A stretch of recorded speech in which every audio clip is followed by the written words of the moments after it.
BH, a cidade de cada um.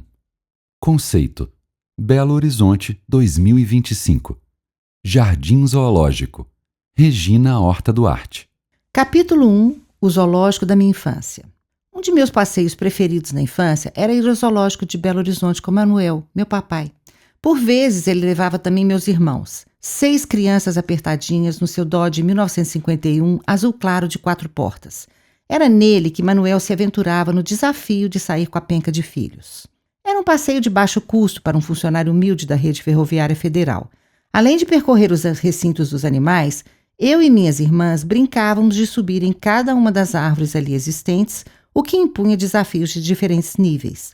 E isso nos tomava toda manhã até que voltássemos para almoçar em casa, embora ali houvesse um restaurante que provavelmente nunca coube no bolso do papai. Na chegada, a macarronada de Dora, nossa mãe, aplacava nossa fome após tanta diversão ao ar livre e brigas entre irmãos cansados no longo trajeto da volta, já que a velocidade máxima do carro de papai não passava de 40 km por hora. Era quando ele avisava: segurem-se todos, pois estamos em alta velocidade. O zoo foi inaugurado em janeiro de 1959 e começou timidamente com a transferência da exposição de animais até então abrigada pelo Parque Municipal. Ali, desde os anos 1920, animais silvestres como onças pardas, jaguatiricas, antas, pacas, macacos, veados e lobos-guarás viviam em jaulas minúsculas que a própria prefeitura definia como verdadeiras masmorras, com iluminação e ventilação precárias.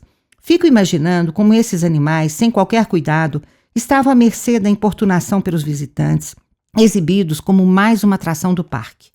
A miséria de sua existência era interrompida apenas pela elevada taxa de mortalidade que certamente os atingia, vitimados por agressões constantes, dietas inadequadas e condições insalubres.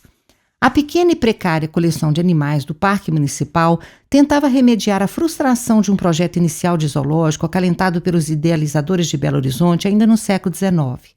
A planta geral da cidade, elaborada pela Comissão Construtora da nova capital para Minas Gerais, sob a direção do engenheiro Arão Reis e aprovada por decreto em 1895, previa uma área de 6 quadras para um jardim zoológico nas proximidades da Praça da Liberdade. Entretanto, esse objetivo foi deixado de lado e uma parte dessa área foi concedida mais tarde ao Minas Tênis Clube, inaugurado em 1935. Em 1950, a ideia de um zoológico na capital foi ressuscitada como forma de resolver um problema em terras da prefeitura localizadas na Pampulha.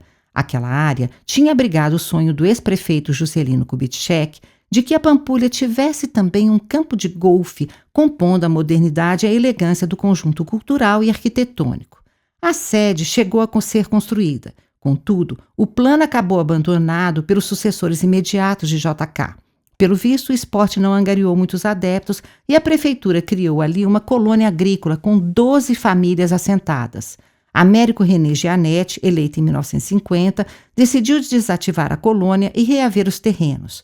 Para tanto, iniciou a transferência dos animais do Parque Municipal e iniciou uma ação jurídica para a expulsão dos colonos. E essa disputa se estenderia até 1972, quando uma decisão da Justiça decretou o despejo. Celso de Mello Azevedo, eleito em 1955, deu sequência à iniciativa de Gianetti, iniciando obras e instalações na área onde passaria a funcionar o Zoológico de Belo Horizonte, subordinado ao Departamento de Parques e Jardins. Mello Azevedo nomeou o médico militar Paulo Penido para levar adiante o projeto e ser o primeiro diretor da instituição. Penido era uma figura destacada. Combateu no movimento político de 1930, que instaurou a Era Vargas, foi prefeito interventor das cidades mineiras de Rio Vermelho e Tiros nos anos 1940 e, ao fim da ditadura Vargas, em 1945, desenvolveu atividades no Instituto Brasileiro de Desenvolvimento Florestal. As obras incluíram a capinagem da área coberta de mato infestada de carrapatos, a abertura e o calçamento de uma avenida, a perfuração de poços artesianos para captação de água, a reforma da antiga sede do campo de golfe, a abertura de concorrência para o estabelecimento de um restaurante, a construção de uma grande praça e de um estacionamento, a criação de pequenos lagos, o ajardinamento e a arborização. As primeiras mudas de árvores escolhidas privilegiavam espécies ornamentais exóticas de crescimento acelerado, como ficus, eucaliptos, acácias mimosas e ligustro. Houve ainda o plantio de árvores frutíferas, essas sim bastante amigáveis para a avifauna e para os pequenos mamíferos de vida livre. Aqueles eram anos de grande crescimento demográfico da cidade de Belo Horizonte, uma década em que a população quase duplicou, de 352 para 693 mil habitantes, com famílias ávidas por espaços de lazer a baixo custo, como a minha. Mesmo antes da inauguração oficial, o local começou a receber visitantes com o asfaltamento da Avenida Presidente Antônio Carlos e a inauguração de uma ilha de ônibus para possibilitar o acesso, partindo da Igreja da Pampulha. 2 anos antes da inauguração oficial, o diretor do Departamento de Jardins e Parques, Eugênio Tibau, convidou a equipe do jornal Estado de Minas para conhecer o local. A matéria, publicada em 15 de janeiro de 1957, traz muitas informações, além de explicitar a concepção de que os animais estavam ali para o prazer humano. Segundo o texto, quem desejasse ter a experiência de se sentir como Tarzan na selva, poderia passear confortavelmente entre as feras enjauladas, fitando com destemor aqueles terrores da jungle, humildes e submissos em seus quartinhos gradeados. As descrições são chocantes para nós, homens e mulheres do século XXI que cultivamos uma nova sensibilidade em relação aos animais. O jornalista se dizia impressionado pela falta de higiene da raposa, encerrada em uma jaula repleta de excrementos e restos de uma galinha morta, como se isso tivesse sido uma escolha do animal. Segundo relatou na matéria publicada, o casal de lobos-guará e os veados se estressavam com a aproximação da equipe. Alguns animais exóticos tinham sido comprados pela prefeitura por altos valores, como um camelo, 3 lhamas e um casal de bebês chimpanzés. As verduras da horta nutriam as aves, ao passo que restos de carne de açougue alimentavam os animais carnívoros. A matéria descreve como o lobo devorava, no momento da visita, uma cabeça de vitelo visivelmente deteriorada. Quando lemos o texto e observamos as fotos que os acompanham, não há como não se comover com a condição e o destino daqueles bichos. Uma onça pintada, claramente acuada, rosna no fundo de uma jaula minúscula.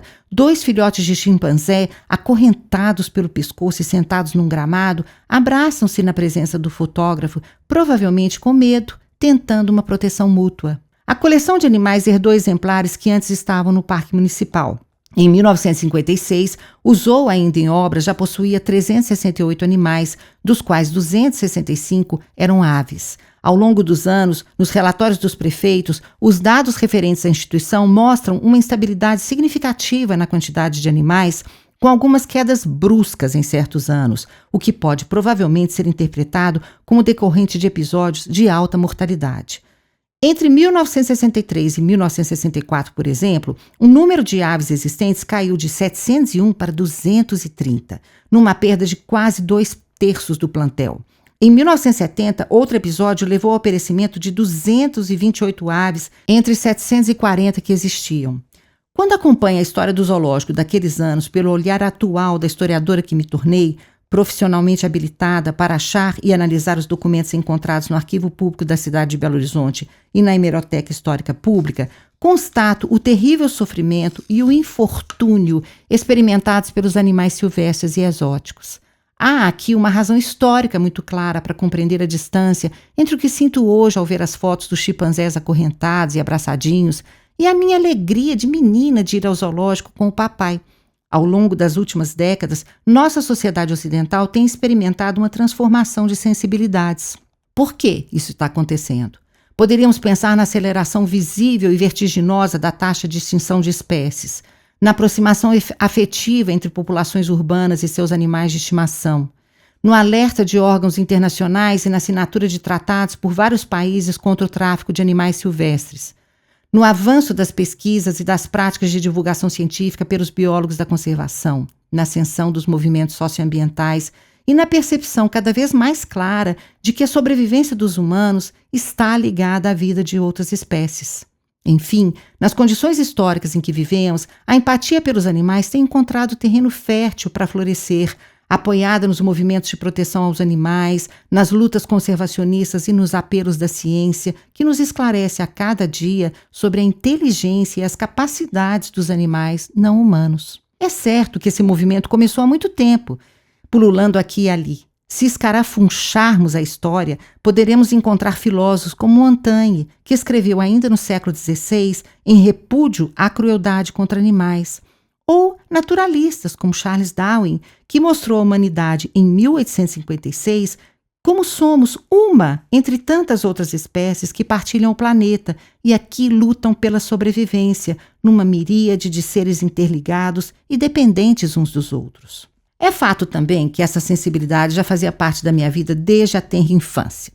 Minha mãe era leitora e admiradora de Olavo Bilac, entre outros poetas, e vivia a recitar versos de O Pássaro Cativo, A Borboleta, As Velhas Árvores, destacando para nós, seus filhos e ouvintes, o amor e respeito às outras formas de vida além da humana.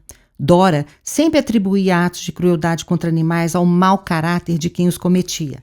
Pensando bem e retrospectivamente, ela nunca ia ao zoológico, provavelmente por não suportar o local da maneira como era naqueles anos. Afinal, estavam todos cativos, como no poema de Bilac, recitado por mamãe. Por que me prendes? Solta-me, covarde. Deus me deu por gaiola a imensidade. Não me roubes a minha liberdade.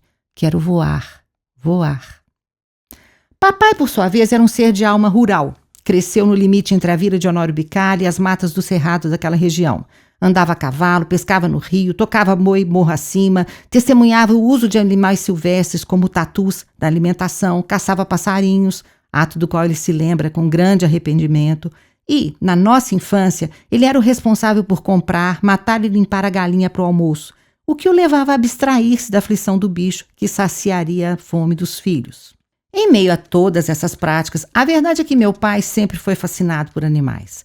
Diferentemente do repórter do Estado de Minas, da reportagem de 1957, mencionada anteriormente, que se divertia ao ver animais ferozes completamente subjugados, tolhidos em movimentos e impossibilitados de revidar a opressão que sofriam, papai se aprazia justamente ao imaginá-los longe daquelas grades, na plenitude da força vital, na velocidade, na agilidade e na majestade.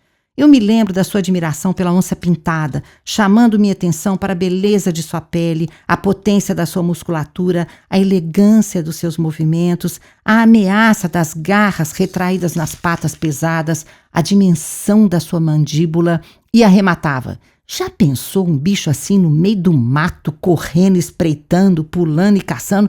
Que espetáculo não deve ser? Enfim, papai se alheava da mediocridade dos recintos e da condição triste dos animais, transportando a si próprio e a mim, sua filhinha caçula, atenta e no auge do complexo de Édipo, a um mundo selvagem, rico, esplendoroso. Dessa maneira, ele também me ensinou a amar e respeitar os animais em vida livre. É engraçado que esse respeito se estendia na visão do papai a outros elementos do mundo natural. Ele sempre me contava que não havia nada de mais bonito e emocionante do que assistir na roça a uma noite de tempestade em que ressoava o barulho dos trovões em um céu riscado pelos raios. Manuel está vivo e lúcido, mesmo que sua memória o traia constantemente. Tem 98 anos. Há poucos dias perguntei se ele sentia piedade dos bichos quando íamos ao zoológico naqueles anos, entre fim dos anos 1960 e início dos anos 1970. Ele respondeu que não se lembrava direito, mas provavelmente sim. Como nossa mente refaz os acontecimentos e as impressões do passado à luz do presente, eu nunca saberei o que papai certamente sentia. Eu era uma menina bem sensível. Chorava ao ver um passarinho morto, brincava no jardim com a minha cadela, minhocas, formigas e joaninhas, de forma pacífica e gentil. Não me lembro, no entanto, de que as condições enfrentadas pelos bichos do zoo despertassem em mim sentimentos de pena. Eu sequer cogitava de forma clara sobre como tinham chegado ali, nem o que significava para eles aquele tipo de vida. Tais indagações não surgiram no meu horizonte. Na verdade, eu apenas recordo meu incômodo pelo odor forte e nauseante que entrava por minhas narinas ao aproximar-me das jaulas e hoje avalio estarrecida a insalubridade que ali reinava. Nos documentos históricos encontrei várias fotos dos animais nos seus recintos, muitas sem data exata, mas realizadas entre meados dos anos 1950 e 1970, que confirmam as imagens de minhas lembranças. Ursos, onças pintadas, onças pardas, cangurus, leões, chimpanzés e tigres aparecem em exíguas jaulas de chão cimentado, paredes ladrilhadas e um pequeno comedouro de cimento e ladrilho para água e comida. Um vídeo de 4 minutos em preto e branco, realizado em 64, mostra a tolerância da instituição a atitudes de assédio contra os animais, com situações de perigo para todos. Numa das cenas, visitantes jogam comidas nas jaulas. Em outra, um menino enfia seu dedo no recinto do camelo. Tais condições eram uma desonra para criaturas tão belas. A violência e a desonra foram traços fortes do zoológico em seus primórdios. Algumas práticas se mesclavam ao manejo quase circense dos animais, no qual a existência deles era incluída como mera atração, como se fossem seres passíveis de adestramento segundo a vontade humana. Alguns filhotes recém-chegados passavam pelos escritórios da sede da prefeitura no centro de Belo Horizonte antes de seguirem para o cativeiro. Algumas autoridades aproveitavam para tirar fotos, colocando pequenas onças pintadas ou pretas, chimpanzés e até um tigrezinho nas mesas dos escritórios ou no colo, submetendo-os ao contato com uma série de patógenos em situações de estresse e medo. Os filhotes de tigre, por exemplo, num simbolismo de toque cruel, foram colocados em cima de uma pele curtida de onça pintada para foto de divulgação. O viés circense da exposição de animais nos zoológicos tornou-se explícito num evento ocorrido durante uma temporada do Circo Moscou. Um acordo entre o empresário Igor Saveliev e a prefeitura resultou num espetáculo especial ao ar livre no zoológico numa manhã de domingo em 1966, com a apresentação de 15 ursos amestrados. Os bichos artistas patinavam, andavam de bicicleta, lutavam boxe, andavam no cilindro, equilibravam objetos com as patas enquanto se deitavam de costas. Encontrei fotos do show com ursos de menor porte, acorrentados, amordaçados com focinheiras, dominados de perto pelo domador. O circo deixou um casal de filhotes para o zoológico, levando em troca animais nativos, como araras e macacos. Em plena Guerra Fria, o jornal Diário da Tarde brincava que os ursos preferiram a liberdade, pois não voltariam para a União Soviética comunista. Mas a matéria logo reconhecia que os ursinhos, na verdade, não tinham escolhido nada, apenas foram deixados para garantir a distração permanente da garotada de Belo Horizonte e, quem sabe, reproduzir-se em um futuro próximo. Em 1966, o zoológico ainda não era um local frequentado pela minha família e não sei se Tonka e Mutar, esses eram os nomes dos filhotes, sobreviveram. O certo é que eu ainda me lembro da presença de ursos e as várias fotos preservadas mostram esses animais enjaulados em terríveis condições. Violência e insegurança para humanos e animais foram outra constante na instituição. Um dos eventos envolveu um urso adulto emprestado de um circo. Ao ser colocado na jaula, o animal escapou, subindo no caminhão com atitude ameaçadora em relação ao diretor do zoológico. Ao avistar o domador, entretanto, o urso resolveu investir na sua direção. O circense humano pulou para dentro do recinto do camelo, que tampouco gostou daquele invasor, e o mordeu até que um funcionário do zoológico acalmasse o ruminante. Nesse ínterim, o urso saiu pelas propriedades nas imediações, assustando gentes, bois e vacas. Paulo Penido perseguiu de carro e, na primeira oportunidade, atropelou-o. A aproximação de vários cães em ataque fez com que o urso, já machucado pelo choque, entrasse num riacho quando finalmente foi dominado. Teria sido capturado ou abatido? O diretor não dá detalhes em suas memórias. Noutra feita, um leão fugitivo foi contido com um tiro de espingarda nas patas, depois laçado e restituído à jaula. O episódio mais perigoso e de maior repercussão ocorreu em 1970. E eu me lembro da mamãe lendo para mim uma notícia do estado de Minas. Minha recordação da notícia trazida na voz de mamãe era muito vaga e privilegiava apenas a sensação de medo e da associação que fiz com o lobo mau vagando pela floresta prestes a devorar Chapeuzinho Vermelho. A historiadora atual recorreu aos arquivos e traz alguns detalhes. Um fazendeiro do município de Rio Piracicaba, situado a cerca de 130 quilômetros a sudeste de Belo Horizonte, capturou uma onça pintada. O homem construiu uma jaula de madeira, fez um folheto se gabando de sua coragem, anunciando o preço de 1 cruzeiro para quem desejasse ver o bicho de perto. O mesmo jornal Estado de Minas tem 2 versões para explicar como que o animal chegou ao zoológico de Belo Horizonte. Inicialmente, conta que a prefeitura de BH soube do caso e negociou com o caçador a compra do animal. Dias depois, outra matéria narrava a passagem de um delegado pelo local. Ao saber do caso, multou o fazendeiro e confiscou o animal. E essa é a mesma versão publicada pelo jornal Estado de São Paulo. E sim, o caso teve repercussão nacional. O certo é que a onça chegou no dia 17 de novembro de 1970 ao Zoológico de Belo Horizonte. Quando um grupo de funcionários se preparava para colocá-la na jaula, o felino escapuliu. Podemos hoje imaginar a sequência de desditas da coitada desde que caíra num fosso escuro em Rio Piracicaba. Da sua vidinha nada fácil, mas de acordo com a luta pela existência nas matas tropicais que ainda resistiam ali, mesmo que fragmentadas por rodovias e fazendas, caiu num fosso coberto de folhas. Assustada e furiosa, enfrentou a partir daquele momento maus tratos, exploração, ridicularização pelos curiosos que a cercaram e, muito provavelmente, fome e sede.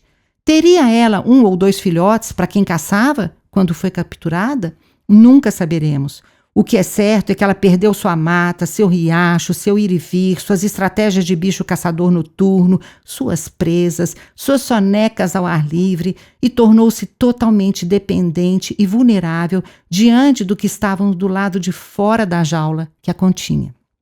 Da ânsia da fuga, a onça perdeu um dente que ficou agarrado na grade, sumiu pelos arredores do zoo.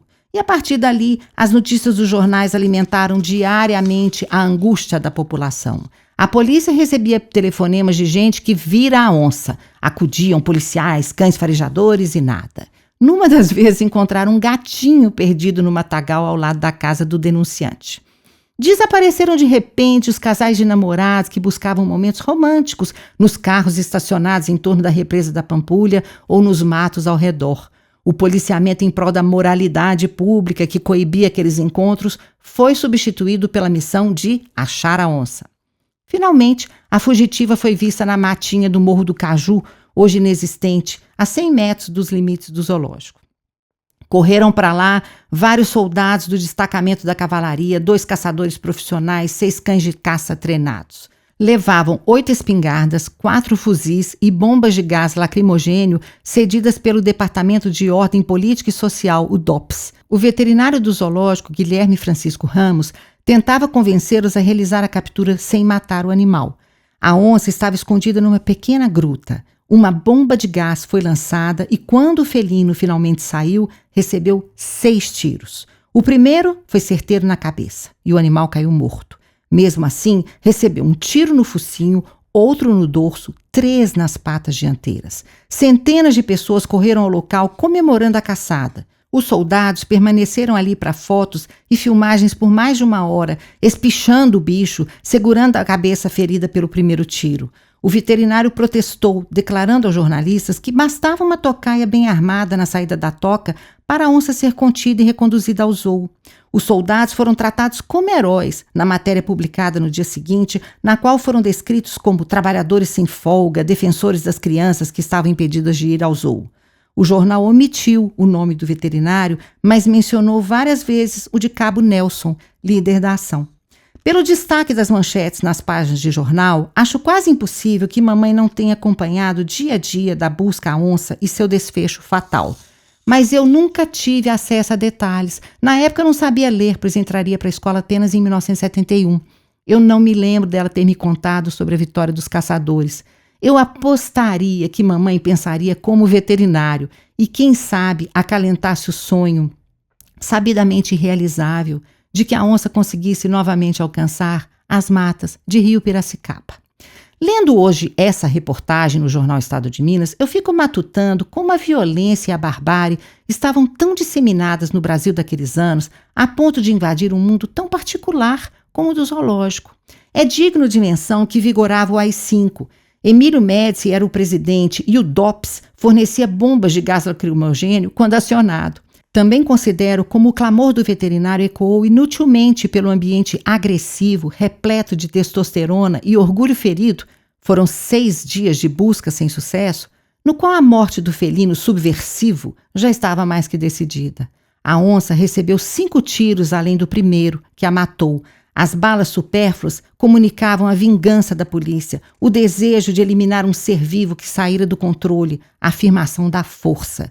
As fotos dos soldados vitoriosos segurando a cabeça do bicho inerte trazem um inegável elogio da morte e das armas.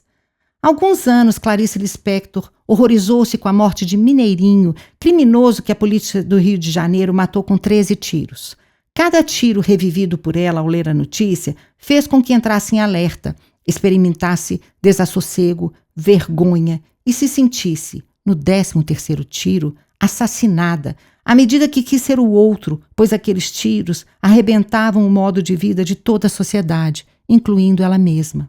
Talvez minha mãe tenha sido invadida por um horror similar. Pacifista e observadora atenta do esplendor do mundo natural, leitora apaixonada de Clarice, nunca leu para mim a notícia do triste desfecho da onça foragida do zoológico de Belo Horizonte. Se o zoológico foi um lugar da minha infância e provavelmente eu frequentei até mais ou menos 10 anos de idade, ele se tornaria, a partir do início da minha adolescência, um passeio desinteressante. Enquanto isso, o zoológico viveu transformações que eu, na época, simplesmente ignorei. Ao longo dos anos 1970, o zoológico passou a demandar autonomia para concretizar-se em sua lógica própria e deixar de ser um mero local de lazer e ajuntamento de bichos, o que foi levado a sério pelo diretor Antônio Cacheta, nomeado em 71. Logo de início, Cacheta recuperou algumas áreas verdes, criou um setor de alimentos especial para garantir uma dieta mais adequada aos animais, construiu 2 fossos para felinos, iniciando a extinção das antigas jaulas. Permutas com zoológicos nacionais e estrangeiros possibilitaram a vinda de animais diversos. Durante a gestão do prefeito Luiz Verano, de 75 a 79, a direção do zoológico conseguiu apoio financeiro para construir viveiros e recintos mais espaçosos e um sistema de distribuição eficiente de água potável. As jaulas antigas foram finalmente demolidas. O zoológico conquistou um hospital veterinário e um setor com incubadora para cuidado e reprodução das aves. No meio de dificuldades e turbulências, a verdade é que o zoológico deu início à árdua conquista, graças aos esforços da sua equipe, de um projeto e de uma identidade institucionais. O diretor Antônio Cacheta teve um papel pioneiro. Ele foi um dos fundadores, em 1977, da Sociedade de Zoológicos do Brasil, atualmente Associação de Zoológicos e Aquários do Brasil, e em 1981, na 3ª reunião da sociedade, Cacheta tomou a palavra. Defendeu que os zoológicos não poderiam ser limitados à função de entretenimento, mas deveriam ser locais de pesquisa científica e educação para a conservação.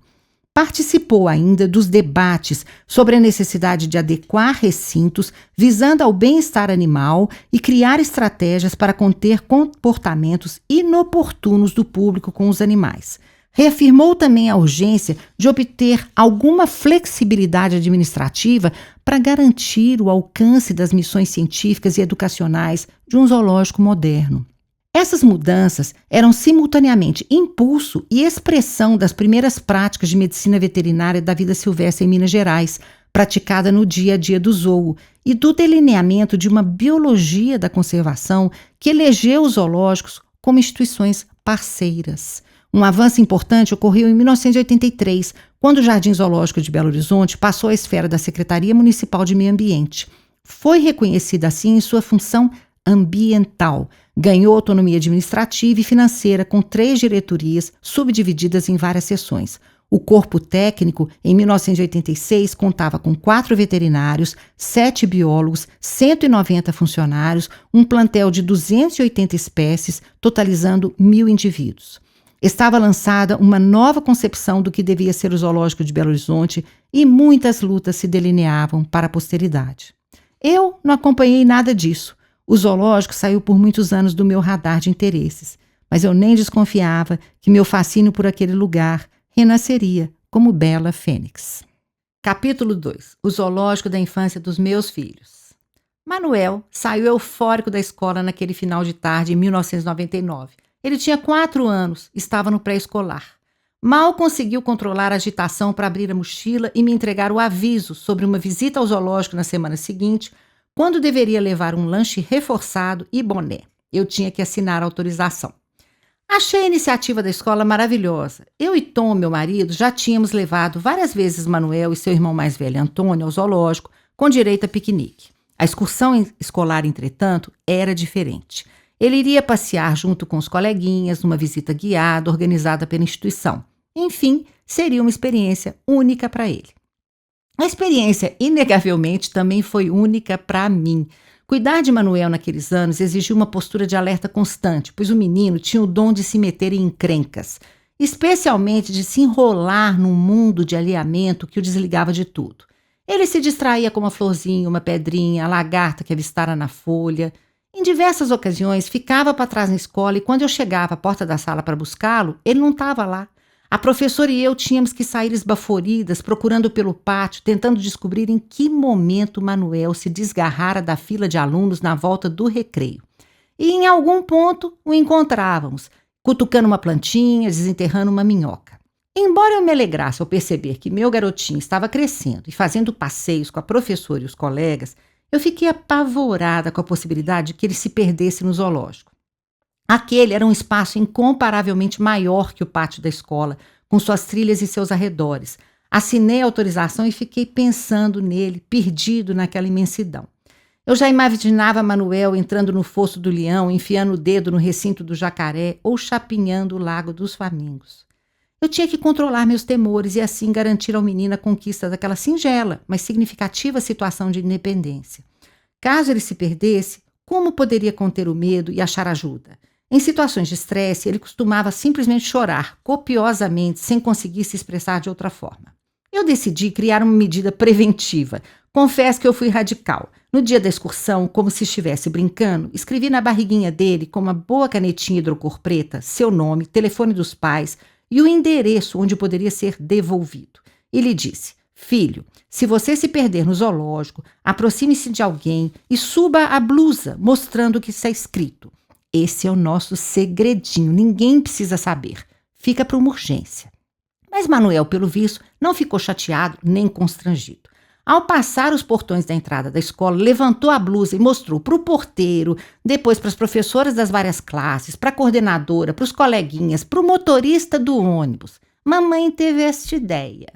Hoje ele tem 30 anos e eu lhe perguntei quais eram suas lembranças. Ele me contou que realmente se desgarrou em um momento para ficar batendo no vidro de um recinto de uma cobra, quando a professora o puxou para o grupo e lhe ensinou que não era certo incomodar a coitadinha. Voltou são e salvo para casa. E caros ouvintes, fiquem tranquilos, eu nunca mais escrevi nada na barriga dele. A bem da verdade, minha preocupação nada tinha a ver com o zoológico, apenas considerava a extrema criatividade daquele menino. Eu não estou certa de quando foi a primeira vez que levei meus filhos ao zoo, mas encontrei um lugar muito diverso do que compunha as lembranças da minha infância. Eu creio mesmo que, caso tantas mudanças não tivessem ocorrido, aquele não seria um passeio escolhido por nós. O circo com animais, por exemplo, não o foi. Na primeira vez que os levei a um circo, senti-me envergonhada ao ver um chimpanzé sendo apresentado no palco. Olhei para o Tom e disse: vão levar os meninos embora daqui. Afinal, circo legal não tem animal. O zoológico tinha muitos animais, mas eu nunca titubeei em levar meus filhos lá. Pelo contrário, aquela era uma ocasião em que eu os ensinava amor e respeito à vida silvestre. A relação com a instituição foi frutífera, por vezes de forma inesperada. O leão, por exemplo, me auxiliou na educação sexual das crianças. Eles eram muito pequenos quando presenciaram o magnífico felino cobrindo a leoa numa movimentação frenética. O que ele está fazendo, mamãe? Perguntou o menino que nem ainda sabia ler.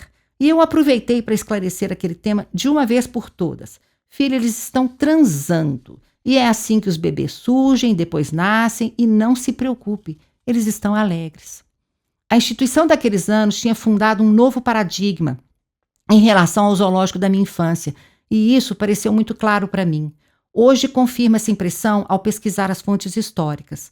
Além das reformas de recintos em prol de uma vida melhor, mais ensolarada, arejada e saudável para os animais, o zoológico tinha abraçado uma missão educativa de sensibilização ambiental e mudança de atitudes dos visitantes com relação aos animais.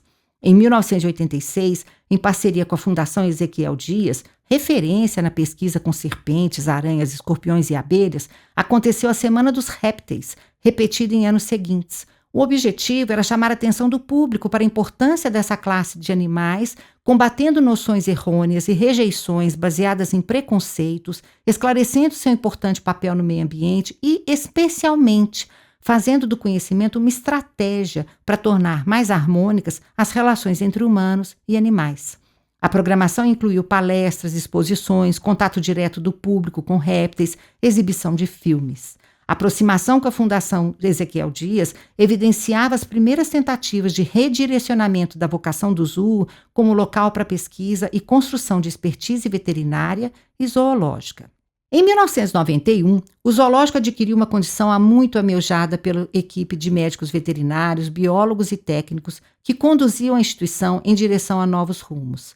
Uma lei municipal criou a Fundação Zoobotânica de Belo Horizonte com o intuito de implementar atividades e projetos de conservação e desenvolvimento da flora e da fauna em consonância com as políticas ambientais do município. O Brasil encontrava-se às vésperas da Eco 92, que reuniria chefes de estados, ativistas e cientistas na cidade do Rio de Janeiro. A questão ambiental estava na ordem do dia e esse contexto favoreceu o acolhimento das demandas da equipe do zoológico, desejosa de afirmar seu papel conservacionista, científico e educativo. As novas funções da instituição eram complexas, implicavam pesquisas, experimentações, educação ambiental, fomento e cuidados da flora e da fauna. A captação de recursos da iniciativa privada foi facilitada, além da dotação orçamentária do município, que já era vigente. A Fundação Zoobotânica tinha um conselho curador, um conselho fiscal e uma diretoria executiva. Essa última abrigava sessões de educação, nutrição de animais, mamíferos, répteis e anfíbios, aves, medicina veterinária, que incluía o hospital, laboratórios de patologia e análises clínicas, produção de mudas, fitopatologia e botânica aplicada, uma complexidade promissora de atividades e dinâmicas. A autonomia administrativa e financeira abria horizontes para grandes sonhos e projetos. As transformações ganharam um novo ritmo num período de euforia e muitas esperanças para profissionais que dedicavam seus esforços e afetos no dia a dia da instituição. O hospital veterinário possibilitou o estabelecimento de cuidados preventivos para os animais sob a batuta competente de Carlyle Mendes Coelho desde 1992. Para a história da medicina veterinária silvestre, os vídeos realizados pela equipe e preservados no Arquivo Público da cidade de Belo Horizonte são um manancial de pesquisa. Com base nessa documentação, acompanhamos o check-up do gorila Idi Amin com exames cardiológicos, vacina e limpeza de dentes, o tratamento dentário do elefantinho Chocolate em agosto de 95, a transfusão de sangue entre os tigres Fofão e Nicolai em 96. Há também registros fílmicos de eventos de grande luto para a equipe, como a autópsia do elefante Joca, cuja morte, em 1995, decorreu de um quadro de insuficiência renal amenizado por tratamentos veterinários. O episódio chegou a gerar fake news. Vejam que isso vem de longe. A versão de que Joca morrera pela ingestão de uma garrafa plástica foi alimentada e amplamente difundida por boatos e até por alguns veículos de imprensa, criando uma espécie de lenda urbana em torno do triste evento. Ao longo das décadas seguintes, a Fundação Zoobotânica e a Escola de Veterinária da UFMG se uniram no desenvolvimento da veterinária da vida silvestre, na realização de pesquisas de mestrado e doutorado, na publicação de artigos científicos em revistas especializadas e no incremento de parcerias em práticas de cuidados preventivos e curativos, trocas profissionais valiosas que continuam gerando resultados importantes até os dias de hoje. Carlyle defendeu um doutorado em 2007 na PUC Minas, outra instituição universitária bastante ativa junto à Fundação Zoobotânica. A tese sobre o lobo-guará, espécie ameaçada de extinção e nativa do Cerrado. O pesquisador trabalhou com 3 animais da zoobotânica, estimulando comportamentos naturais, como forrageamento, que é a busca e exploração de recursos alimentares, e competição com outros indivíduos da mesma espécie, e ofertando desafios cognitivos. Ao mesmo tempo, exames de fezes dosavam a quantidade do hormônio cortisol excretado, o que permitia a avaliação da saúde, da resistência imunológica e da vitalidade dos lobos numa metodologia produtora de dados para subsidiar a conservação dos lobos-guará de vida livre, que, ao mesmo tempo, favorecia o bem-estar e a felicidade desses moradores do zoológico.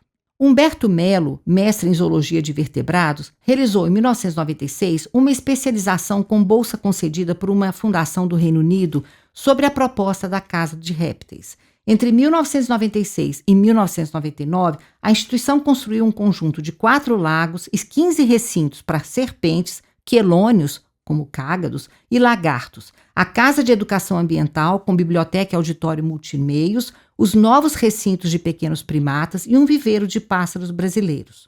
Houve também reformas no hospital veterinário e nas instalações dos hipopótamos e dos rinocerontes. Por último, mas não menos importante, o borboletário foi inaugurado, um espaço mágico onde as cores voam, segundo anunciava o folheto então distribuído aos visitantes.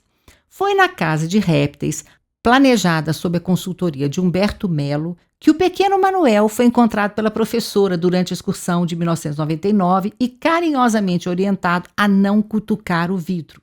No borboletário, ponto de visita obrigatória nas idas de minha família ao zoológico, os meninos disputavam entre si, silenciosos e tão quietos quanto conseguiam ficar, quem conseguia receber mais aterrissagem de borboletas. Se um deles era escolhido por alguma delas como local de pouso, a decepção do outro era grande.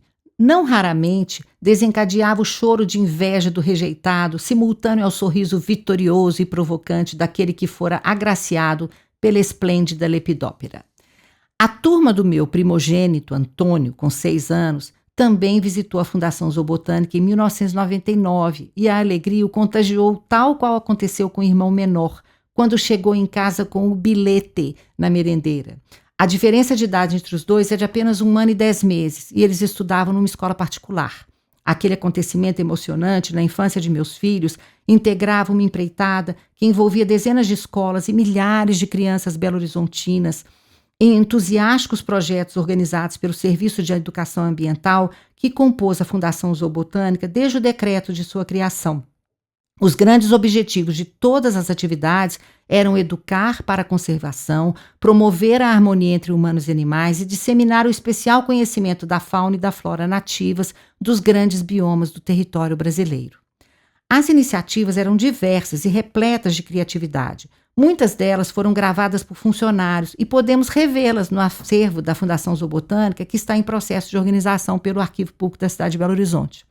Enquanto eu assistia às filmagens, eu fiquei imaginando que destino tiveram aqueles meninos e meninas, hoje adultos. As ações educativas privilegiavam escolas públicas e é plausível supor que os alunos provinham quase sempre das camadas mais desfavorecidas da população.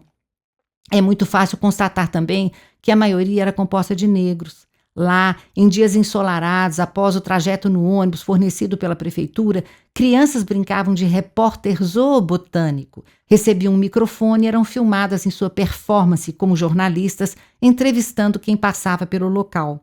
A postura lúdica dos repórteres mirins, combinada com a tentativa de imitar a seriedade dos jornalistas profissionais, é enternecedora. Crianças com deficiências visuais eram recebidas de forma muito especial, num programa de contatos e experiências táteis, olfativas e afetivas com animais, como serpentes e lagartos não peçonhentos, pássaros, alguns pequenos mamíferos, além de ovos e plantas. Havia oficinas, assim como visitas guiadas à cozinha do zoo e idas a algumas áreas do hospital veterinário, aos bastidores dos recintos do lobo, do camelo, do gorila, dos leões, entre outros.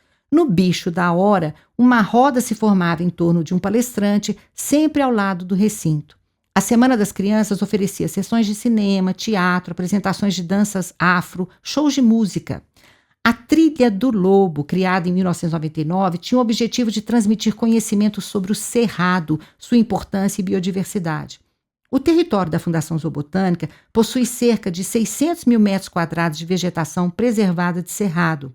Poderíamos supor que esse bioma seria bem conhecido dos mineiros, pois ocupava originalmente 57% do território de Minas Gerais. Entretanto, os visitantes tantas vezes primam pela incompreensão. Acham a vegetação feia, ou dizem que algumas árvores são tortas, ou que a cobertura verde do solo está seca, e isso e aquilo. Em todas essas vezes, a bióloga e educadora ambiental Gislaine Vieira, funcionária da Fundação desde o início dos anos 1990, explica como as plantas do cerrado têm exatamente essas características, particularmente no período de estio, e que isso não significa falta de cuidado nem deterioração, mas sim a resiliência natural e adaptação ao clima da região. Aquela era uma experiência interpretativa na qual o caminhante, à medida que palmilhava o chão, era estimulado a valorizar a flora e a fauna, a construir novas percepções e atitudes em relação ao cerrado. Adotando o lobo-guará como espécie guarda-chuva, punha em evidência tantos outros animais, como o urubu-rei, o teiu, as várias aves, onça-pintada, répteis, todos em coexistência com a flora da região. A trilha tinha rastros, ovos, os participantes podiam fazer perguntas, eram estimulados a perceber a fitofisionomia ao seu redor. Aprendiam, portanto, a reconhecer o bioma no qual efetivamente viviam e sobre o qual tantas cidades mineiras se ergueram, destruindo matas, canalizando e ocultando rios e córregos, reduzindo e fragmentando os hábitats das espécies nativas. Durante a infância dos meus filhos, o passeio no zoológico era realizado com bastante frequência, chegando mesmo a ser quase um programa semanal no período de férias. Eu realmente me divertia muito junto a eles, e hoje penso que, tal como meu pai fazia comigo, eu privilegiava levá-los a locais que me motivavam. Curiosamente, temos poucas fotos daquelas manhãs, pois estávamos sempre mais preocupados em explorar o que havia ao nosso redor do que em tirar fotos. De alguma forma, e isso provavelmente acontece com muitas mães e muitos pais, meus filhos me devolveram uma parcela importante da minha própria infância. Ao reviver minha meninice, quando eu tinha pouco mais de 30 anos, meu animal preferido do zoo era o rinoceronte. Na verdade, era o casal de rinocerontes, Luna e Doran. Eu conhecia Luna dos tempos de zoológico com meu pai, pois ela chegou ali em 1972, aos 2 anos de idade, vinda de um zoo na Alemanha. Agora, já adulta, tinha companhia, mesmo que não tenha se reproduzido. Doran chegou em 1996, aos 5 anos de idade, nascido num zoológico da República Tcheca, de nome estranho, Ustinad Lambenzool. Ambos pertenciam à espécie dos rinocerontes brancos do centro e sul da África, classificada como quase ameaçada pela lista vermelha da União Internacional para a Conservação da Natureza. A ameaça à existência desses animais impressionantes decorre não apenas da destruição de seus hábitats, mas também e especialmente da caça implacável para a retirada de seus chifres, supostamente com propriedades medicinais, num tráfico de crueldade e ilegalidade alimentado por práticas curativas destituídas de evidência científica e, principalmente, pela ganância humana, que parece não conhecer limites. As imagens da chegada de Doran estão preservadas numa fita de vídeo e são emocionantes. O jovenzinho chegou ao zoológico num entardecer de agosto, dentro de um imenso container cheio de aberturas. Os trabalhadores o depositaram no chão do recinto e, como já estava escuro, deixaram o animal em descanso. Na manhã seguinte, a porta foi aberta. Doran demorou mais de 10 minutos para sair, ressabiado, provavelmente com medo, assustado. Ele dava uns passos pequenos, olhava ao redor, cheirava, parava. Finalmente saiu e começou a explorar o lugar. A girafa do recinto ao lado foi ver a cena, esticando o pescoço. Luna estava isolada para que a aproximação fosse gradualmente promovida nos próximos dias. Ela chegava perto, por trás da barra que o separava, encarava-o, cheirava ao redor, para seguir, disparar numa corrida, levantando poeira, retornando repetidas vezes para mais um cara a cara. Aqueles eram anos positivos para a espécie, com um crescimento de cerca de 7,1% da população de rinocerontes brancos em vida livre entre 1992, quando eram um pouco mais de 5 mil, e 2010, quando chegaram a cerca de 21 mil. Infelizmente, os números caíram vertiginosamente a partir de então. Em 2023, um rinoceronte foi morto na África a cada 15 horas, para a retirada de seus chifres, restando pouco mais de 17 mil indivíduos vivendo nas savanas de 11 países africanos. Enquanto os anos 90 traziam alguma trégua aos rinocerontes, eu e meus filhos nos apaixonávamos por Luna e Doran. Luna teve uma existência longa e cercada de cuidados com suas 3 toneladas. Desenvolveu um quadro alérgico que evoluiu para uma conjuntivite crônica. E, segundo consta no website da Rhino Resource Center, gostava especialmente de ser acariciada com leves arranhões. Morreu aos 53 anos, em 13 de outubro de 2023, mesmo ano em que um rinoceronte era abatido a cada 15 horas na África por traficantes de animais.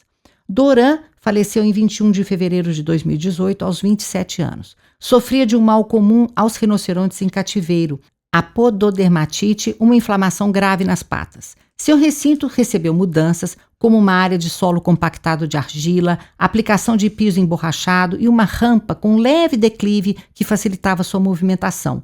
O cuidado veterinário incluiu curativos frequentes e aplicação tópica de medicamentos, além da administração de analgésicos orais. A despeito dos tratamentos, a morte chegou mais cedo para Doran do que seria esperado, pois se a expectativa de vida de sua espécie em vida livre é de 35 a 45 anos, em cativeiro pode alcançar de 45 a 55 anos. O corpo de Luna foi doado ao Museu de Ciências Naturais da PUC Minas, onde, taxidermizado e colocado em exposição, instiga a busca de conhecimento sobre os rinocerontes, o amor à biodiversidade, o horror ao tráfico de animais ou de partes de seus corpos e a mudança de atitudes dos seres humanos em relação aos animais. Isso não é pouco. Foi com o fictício Quindim, do livro de Monteiro Lobato, e os reais Luna e Duran, que eu aprendi a amar esses paquidermes e a desejar que sejam protegidos nos seus habitats naturais. Mesmo que eu tenha tantas lembranças cheias de alegria e doçura do zoológico da infância de meus filhos, é certo que a instituição enfrentava dificuldades, estava longe de muitos dos padrões estabelecidos pelas grandes associações mundiais de zoológicos, já em plena atividade na época. Um zoológico é uma instituição complexa, exige financiamentos consideráveis e regulares, formação de profissionais, apoio das autoridades públicas e da sociedade civil, tradição e experiência consolidadas. No novo paradigma que abraçou a partir de meados de 1970, reforçado pela criação da Fundação Zoobotânica em 91, o zoo investiu no bem-estar e nos cuidados preventivos dos seus animais, mesmo que houvesse realmente muito a ser feito, e catapultou as iniciativas de educação ambiental. Ainda assim, continuou distante de uma vocação conservacionista ligada a programas ex situ, ou seja, programas voltados para os animais em vida livre nos seus habitats, com o apoio das instituições. Apesar desses limites, é preciso lembrar como muitos esforços da equipe da Fundação Zoobotânica naquele período acalentaram grandes esperanças de renovação e superação. O zoo conseguiu apoio financeiro de empresas e suas ações educativas atraíam a simpatia dos cidadãos de Belo Horizonte. A instituição articulou-se ao meio acadêmico, a exemplo da UFMG, PUC Minas e Faculdade Newton Paiva, apresentando-se como uma espécie de laboratório para monografias, dissertações, teses de doutorado e artigos científicos. Enquanto Manuel e Antônio excursionavam com a escola, parte da equipe preparava a realização do 5º Congresso da Sociedade Brasileira de Zoológicos, que ocorreu em maio de 2000. Nesse evento, a troca de experiências entre profissionais de todo o país, reunidos na capital mineira, abriu horizontes técnicos e científicos. Sobretudo, contribuiu para a consolidação de redes de intercâmbio em prol do incremento qualitativo das várias instituições participantes, criando identidades profissionais entre os muitos funcionários voltados para o manejo e estudo da vida silvestre, tanto a nativa quanto a exótica. Fico imaginando em que medida a alegria vivida por minha família naquele espaço decorreu em parte de sermos contagiados por esse clima de expectativas e afirmação que o zoo experimentava. 2 vídeos ao qual tive acesso no acervo da Fundação Zoobotânica fortalecem essa hipótese. Um deles mostra o programa desenvolvido em 97 de alfabetização de trabalhadores, como tratadores, jardineiros e motoristas do zoológico. A iniciativa foi idealizada pelo então presidente, o Dr. Hugo Werneck, oferecendo as primeiras letras e noções de matemática, promovendo a inclusão e a cidadania dos trabalhadores. A professora responsável era Patrícia Bernardes e o método era o de Paulo Freire. Nas cenas da sala de aula, os trabalhadores aparecem sentados na mesa em frente ao quadro, suas mãos ásperas e calejadas a empunharem os lápis, os olhares atentos às explicações da mestra. Poucos anos depois, a TV Horizonte entrevistou o tratador Paulo Emílio de Carvalho. Órfão aos 9 anos, teve uma infância difícil e, desde então, uma vida de muito trabalho.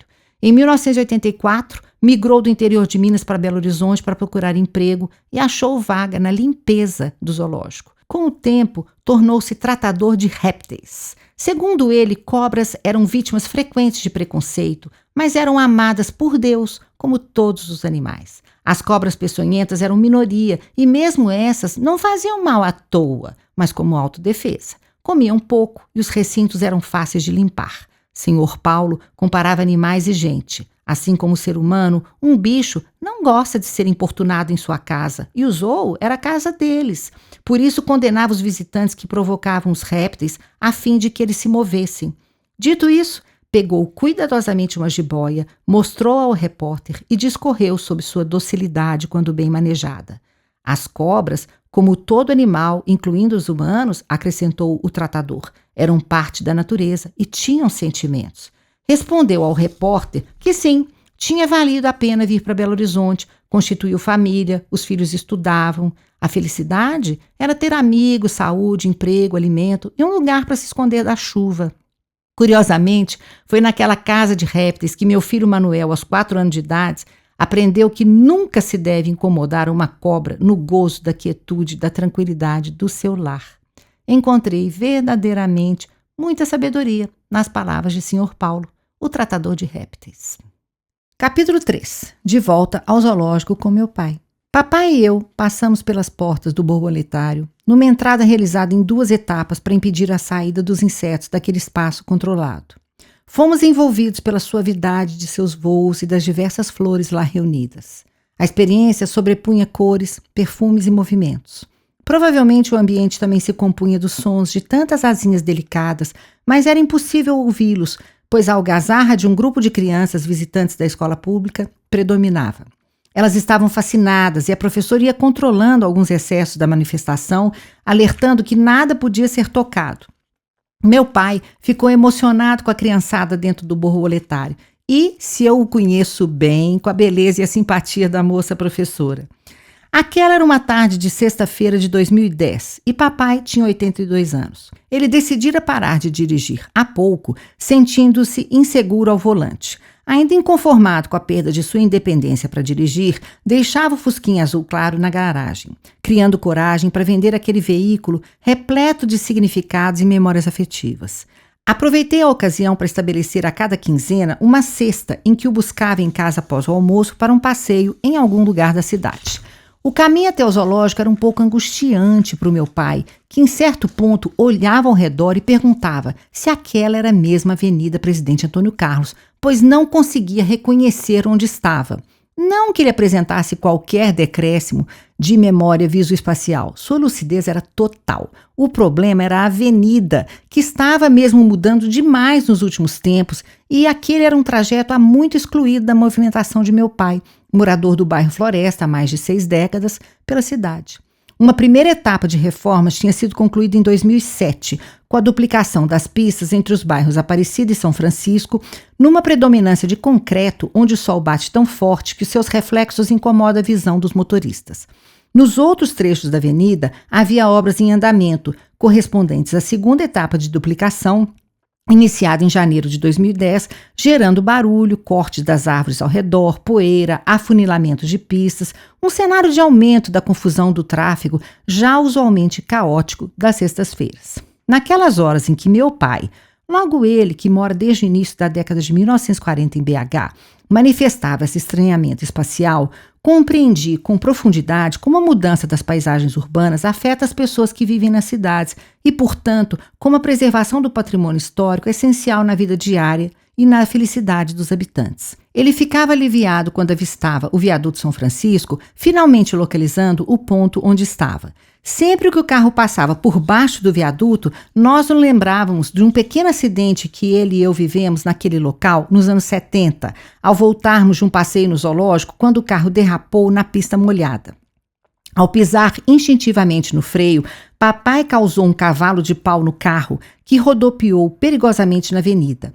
Por sorte, não havia outro veículo no nosso lado naquele instante e apenas nos assustamos. Após nos recompomos, ele endireitou o carro e prosseguimos. No caminho de casa, ele me perguntou 1000 vezes se eu estava bem.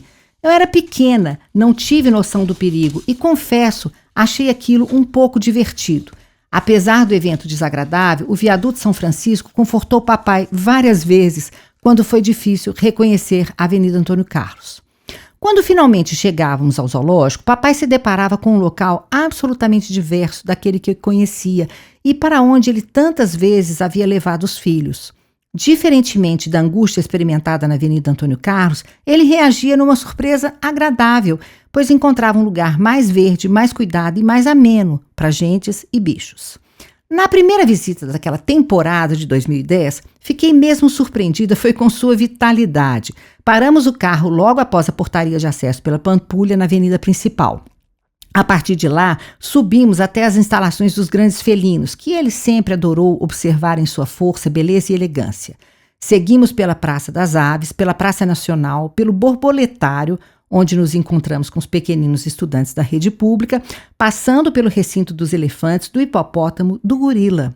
Finalmente, voltamos pela avenida, entre paradas, observações e conversas fiadas, e dobramos à esquerda para o Jardim Botânico antes de finalmente chegar ao carro e partir. Era uma caminhada longa, mas papai nem ofegava. Era ele que, até então, fazia todas as tarefas de compra da casa, idas ao banco, ao centro da cidade, tudo sempre a pé, mas com direito às paradas para um papinho com os conhecidos que fazia, carismático, pelas muitas lojas e pelas ruas. Havia ainda, naquela época, o cão Ulisses, seu boxer de alma doce e cara feroz, com quem ele passeava todo dia por volta de 5h30 da matina. O borboletário, que o enterneceu, já era antigo no zoo e fez parte da infância dos meus filhos, pois foi inaugurado em 1996, sendo uma das realizações mais expressivas e pioneiras dos tempos iniciais da Fundação Zoobotânica. Foi o primeiro borboletário aberto à visitação pública no Brasil.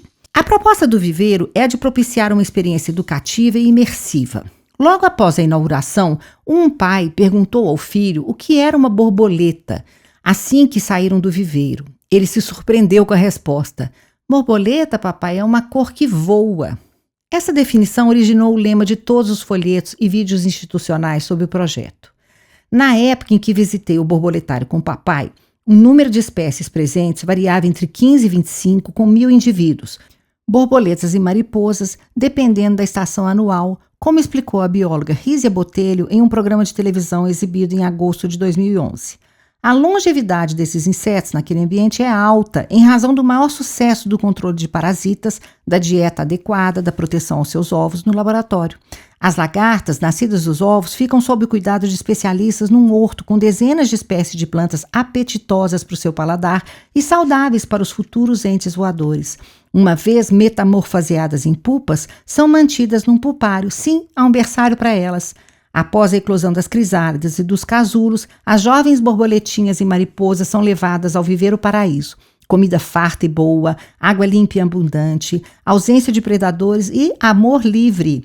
Os visitantes, antes da entrada ao viveiro, assistem à exibição de um vídeo e recebem instruções detalhadas de como se comportar durante a experiência, o que propicia um momento de convivência alegre e respeitosa entre humanos e insetos. Outro ponto marcante daquela primeira revisita foi o Jardim Botânico. Até hoje, nós dois ainda usamos o nome Jardim Zoológico para nos referirmos à instituição fundada em 1959. No entanto, aquela nova e ampla área, inaugurada em 2001, até então desconhecida por papai, era o testemunho de que algo havia mudado radicalmente, justificando a alteração do nome para Fundação Zoobotânica. O universo vegetal ali cultivado impressionou-o fortemente. Ao caminhar pelas várias estufas, não se cansava de exclamar a cada descoberta: sua mãe devia ter vindo conosco, ela ia amar isso aqui. O Jardim Botânico foi criado inicialmente no bairro Betânia, na zona oeste de Belo Horizonte, em 1991.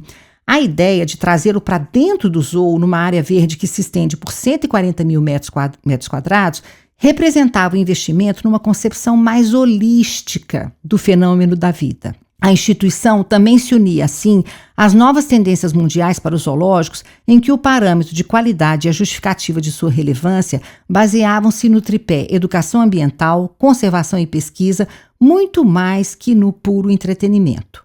Numa entrevista à imprensa, o então presidente da Fundação Zoobotânica, João Bosco Senra, apontou a interdependência entre animais, plantas e humanos, bem como, acrescentava com sabedoria, o caráter essencial da disponibilidade de água limpa para todos os seres vivos. A integração de tudo aquilo no território da instituição convidava cada visitante à reflexão. O jardim foi construído com sofisticação, com recursos captados no Banco Mundial. Possui estufas dedicadas aos biomas campos rupestres, caatinga e mata atlântica. Pelas trilhas encontram-se o jardim das suculentas, das palmeiras, das bromélias, das plantas medicinais e aromáticas, das flores e cores, com espécies cuja floração é distribuída ao longo dos meses do ano. 2 lagos de plantas aquáticas, a estufa da evolução e a praça dos fósseis, onde se observa um tronco fossilizado de cerca de 120 milhões de anos. Havia partes importantes que eu e meu pai não chegamos a ver, como o galpão de compostagem, onde foram processados, em 2010, 4.150 toneladas de resíduos orgânicos gerados na instituição e foi possibilitada ainda a produção de humus de minhoca. O jardim fornecia mudas para a arborização de vias públicas. Naquele ano, 13 mil mudas foram produzidas para uso da prefeitura.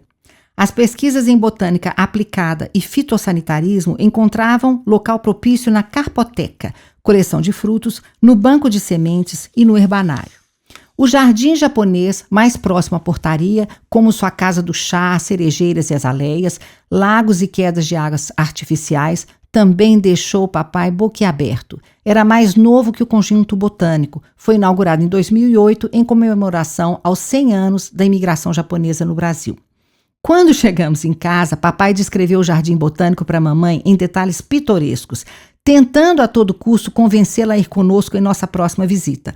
Mamãe fingiu mostrar interesse no convite e disse que devia ser mesmo lindo. Apesar disso, ela escolheu ficar em casa nas outras vezes também, refugiada alegremente nos poucos momentos de real solidão e silêncio que a saída do marido lhe possibilitava, ao lado apenas do fiel Ulisses, nome que ela escolheu para homenagear o cão de Clarice Lispector. O zoo tornou-se um destino frequente nas minhas tardes de sexta-feira com papai em diferentes experiências. De outra feita, entramos no Aquário São Francisco, inaugurado em 5 de março daquele ano, após 4 anos de obras financiadas pelo Ministério do Meio Ambiente, em parceria com a Prefeitura de BH, num investimento de cerca de 5,5 milhões de reais. Adentramos, assim, numa atração recente da Fundação Zoobotânica, amplamente noticiada pela imprensa como o maior aquário temático de água doce do Brasil, com cerca de 3 mil metros quadrados, 22 tanques com 1.200 peixes de cerca de 50 espécies, num plantel reunido graças à participação de populações ribeirinhas, além de muitas parcerias estratégicas, como as estabelecidas com o Instituto Estadual de Florestas, a Companhia de Saneamento de Minas Gerais, a Copasa, e a Companhia Energética de Minas Gerais, a CEMIG. Ao percorrer a instalação, fiquei bastante impactada com tudo que vi reunido numa cenografia instigante, com muitas alusões à vida humana, cultural e material no entorno do rio. A exposição explorava, sobretudo, os biomas do Cerrado, da Mata Atlântica e da Caatinga, nas relações entre fauna, flora, sociedades humanas e suas águas, aprofundando a compreensão holística do mundo natural-social que o Jardim Botânico já enfatiza desde sua fundação no alvorecer do século XXI. É seguro dizer que a Fundação apresenta ao público uma perspectiva ecológica privilegiada por meio das coleções vivas do aquário, do jardim e do zoo, descortinando promissores horizontes para concretizar um triplo papel de instituição voltada para a educação ambiental, a pesquisa e as ações de conservação. Eu realmente amei tudo aquilo e julguei que meu pai compartilhava do meu sentimento. Papai passou a infância nadando e pescando no Rio das Velhas, na altura de Honório Bicalho, distrito de Nova Lima, num sítio onde sua família se refugiou da miséria após a total falência de meu avô, comerciante com alguma prosperidade até a grande crise econômica mundial de 1929. Mas não foi o que aconteceu. Após sairmos do aquário, caminhamos um pouco. Manuel ficou em silêncio, coisa rara para ele, sempre um falador inveterado. De repente, ouvi dele a frase que me surpreendeu. Olha aqui, eu não achei muita graça. Os aquários não se comparam aos que havia na feira de amostras. Eu nunca conheci a feira permanente de amostras, mas sabia o que era. Aberta em 1936 em Belo Horizonte, funcionou em um dos primeiros arranha-céus da cidade, situado na Praça Barão do Rio Branco, no início da Avenida Afonso Pena. Aconteciam no local exibições permanentes de produtos minerais e agrícolas, madeiras, além de artigos derivados da flora e da fauna do estado. Esse polo atrativo de negócios reunia estandes de empresas de siderurgia e metalurgia, fábricas de boneca, de louças e de cimento. Seções de laticínios, algodão e café exibiam as etapas dos processos de produção e beneficiamento. Aquele era, no entanto, muito mais que um local de negócios da elite. Para a população em geral, representava um centro cultural de serviços, incluindo agência de correios, postos de venda de passagens da Rede Mineira de Aviação, um restaurante, a Rádio Inconfidência, um salão de conferências e exibição de filmes. Os aquários eram destaque, montados com zelo e providos de uma iluminação engenhosa que valorizava a beleza dos peixes nativos e exóticos exibidos. Aprendi, lendo o trabalho do historiador Felipe Carneiro Munayer, como a feira envolveu-se de múltiplos sentidos para os belo-horizontinos e como se tornou um lugar de memória experimentado de formas muito diversas ao longo das décadas, até ser demolido em 1964. Não foi diferente com o papai. Ele nasceu em Belo Horizonte em 27. Entretanto, como já disse, passou boa parte da infância em Honório Bicalho. Já rapazinho e órfão de pai, deixou o emprego de caixeiro na casa de Aristides, mercado em Nova Lima, e voltou para a capital, morando na casa da tia Carlina, casada com um comerciante bem-sucedido. Aqui, tirou seu diploma de 4º ano primário aos 14 anos no Grupo Escolar Olegário Maciel e passou a trabalhar como caixeiro nos Armazéns Gerais. Certamente, o jovem pobre e cheio de sonhos, abrigado na casa da tia rica e convivendo com parentes, doutores importantes, sentia-se absolutamente encantado ao visitar o imponente prédio da Feira de Amostras. Lá, além de almoçar no restaurante com os tios e o primo mais velho e predileto, Carlos Horta Pereira, viu as coleções de pedras preciosas e brilhantes, um cristal gigante e seu meteorito em destaque, os produtos da terra anunciadas como farta e promissora e, por último, mas não menos importante, os aquários iluminados e cheios de peixes. No início dos anos 50, conseguiu emprego na rede ferroviária federal, conheceu minha mãe quando ela assinava o ponto na seção de folhas, Dora trabalhava como dentista, convidou-a para ir a um baile, casou-se com ela e virou meu pai. O prédio da Feira de Amostras deu lugar à rodoviária quando ele já tinha 6 filhos e uma montanha de dívidas contraídas na compra de nossa casa. Mas aquele lugar permaneceu em sua memória e sua imaginação. Para mim, isso explica sua decepção ao visitar o Aquário São Francisco aos 82 anos. Era sua recusa de desbancar o aquário de sua juventude em favor daquele novo. Na sua lembrança, o maior, mais lindo e mais brilhante aquário era o de sua mocidade. Quando saímos do aquário em direção a outros recintos do zoológico, fortuitamente nos encontramos com uma ex-aluna do curso de História da UFMG, Giane do Carmo. Ela tinha ido passear com sua filhinha Clara, que tinha 1 ano e meio. Muito tempo depois, em 2022, publiquei uma foto minha e de papai no Facebook, brincando com nossa semelhança física. Giane viu o post e comentou como ela se recordava de nosso encontro em 2010, como aquele tinha sido um dia especial para ela com a filhinha e o marido no zoológico. Conversamos mais detidamente por uma chamada de vídeo e ela me mostrou as fotos daquela visita. Ela me explicou que, mesmo sem ter nascido em Belo Horizonte, a Fundação Zoobotânica já fazia parte de sua vida há bastante tempo. Pouco antes de sua gestação, ela trabalhara numa escola municipal de Contagem, localizada numa área periférica bastante pobre. Seus alunos viviam em condições de grande precariedade e vibravam quando participavam das atividades do programa Para Além dos Muros da Escola, quando a prefeitura disponibilizava um ônibus para excursões. Um dos locais de maior sucesso entre a meninada era a Fundação Zoobotânica. Aquele espaço verde, organizado, amplo e seguro proporcionava-lhes uma experiência muito diversa de seu cotidiano, repleta de descobertas, diversão e aprendizados. Giane me instruiu, os melhores alunos são os que ensinam algo aos seus ex-professores, sobre o significado e a importância de um evento como esse para uma criança moradora da periferia de Contagem. Após o encontro com Giane e Clara, continuamos nosso passeio em direção ao recinto do Gorila, parada obrigatória em todas as nossas visitas. Idi Amin foi um dos espécimes mais famosos de toda a história do zoológico. Ficávamos embevecidos com a beleza do animal, comovidos com sua solidão e perturbados com sua quietude, que interpretávamos como expressão de tédio, de uma falta de desejo por aquele tipo de vida a que o recinto o condenava. É tentador para seres humanos identificar-se e interpretar as atitudes dos animais segundo seus próprios parâmetros, conforme suas percepções e reações. Nós dois o achávamos triste, saudoso sem saber de quê, desgostoso ou aborrecido. Creio que essa era a impressão de muitos que o amaram. Em 2001, houve uma grande campanha em Belo Horizonte com 3 pontos de votação pela cidade e ampla divulgação pela imprensa local para a escolha de qual seria o próximo animal a ser trazido para o zoo. A opção vitoriosa foi a busca de uma gorila fêmea, com 12.821 votos, num total de 22.063, ou seja, 58% do total. Nas várias entrevistas com visitantes, a justificativa mais frequente para a escolha era a solidão de Idi e sua necessidade de um amor. Por isso, a Fundação Zoobotânica passou a consultar a rede de zoológicos internacionais sobre a possibilidade de transferência de não apenas uma, mas 2 fêmeas para viver com Idi Amin. Idi Amin chegou ao zoológico em 1975, aos 2 anos de idade, vindo de um zoológico francês em companhia da fêmea Dada, de mesma idade. Dada morreu em 1978. Em 1984, a fêmea Cleópatra chegou, transferida do Zoológico de São Paulo, mas morreu 2 semanas depois. Desde então, Ide ficou sozinho por um longo tempo. Nunca se poderia dizer que não era amado. Alguns vídeos na internet provam isso.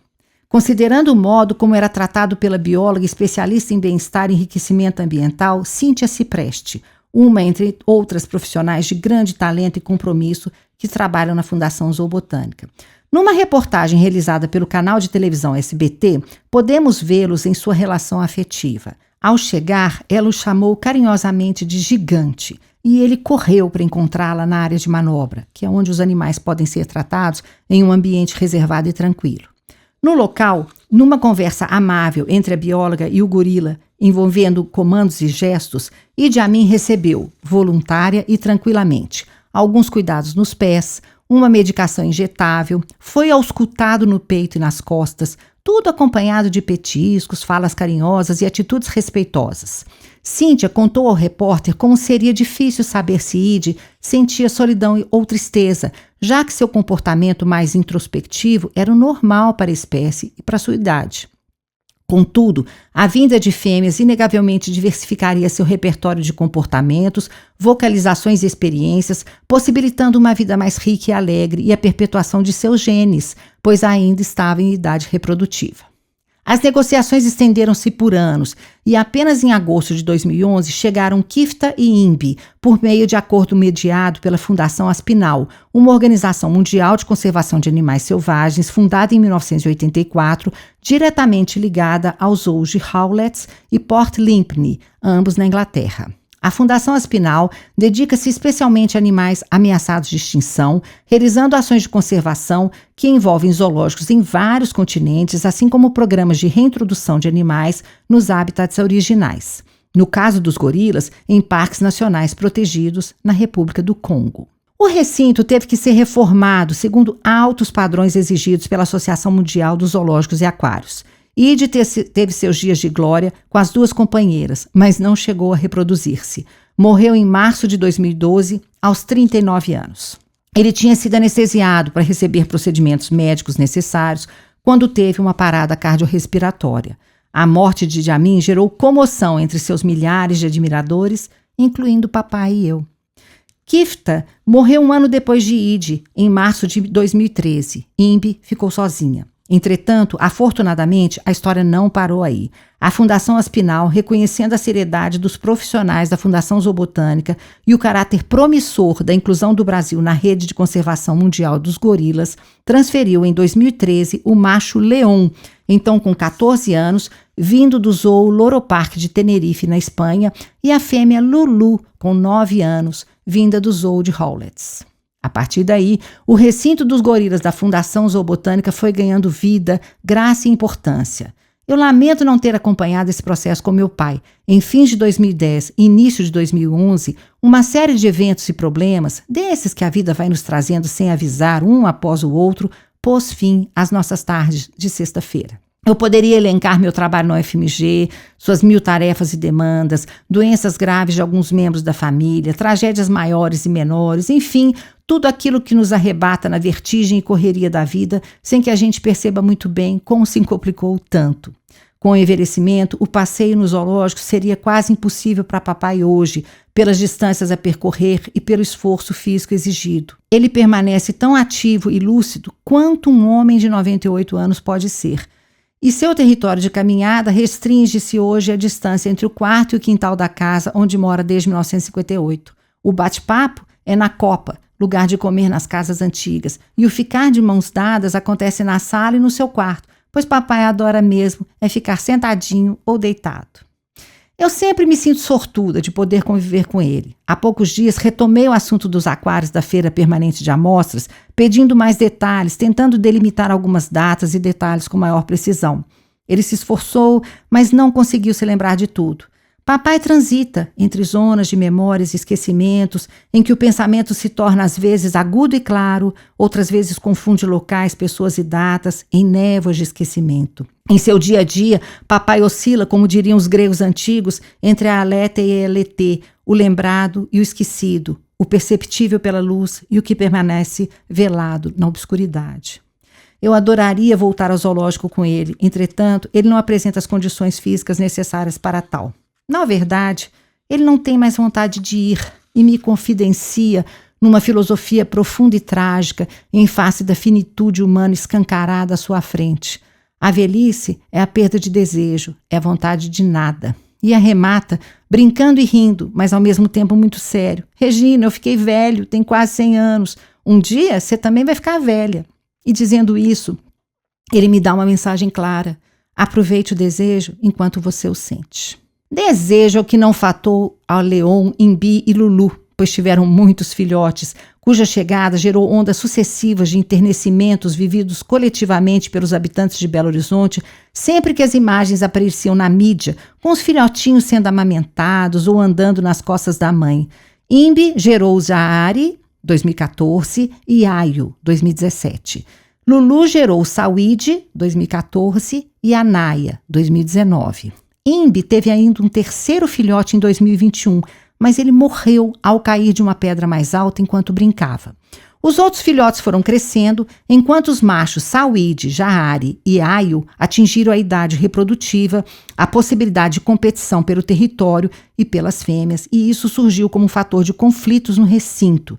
E por isso, eles foram transferidos, sempre sob a coordenação da Fundação Aspinal, segundo as estratégias globais do Programa Europeu de Espécies Ameaçadas de Extinção, foram transferidos para outro zoo. Para propiciar mais filhotes com diversidade genética e saúde, Bubu, um gorila de 27 anos, nascido em um zoo na Hungria, cruzou o Oceano Atlântico para viver com as fêmeas Imbi, Lulu e Anaya num recinto renovado, com altos padrões de bem-estar para o grupo.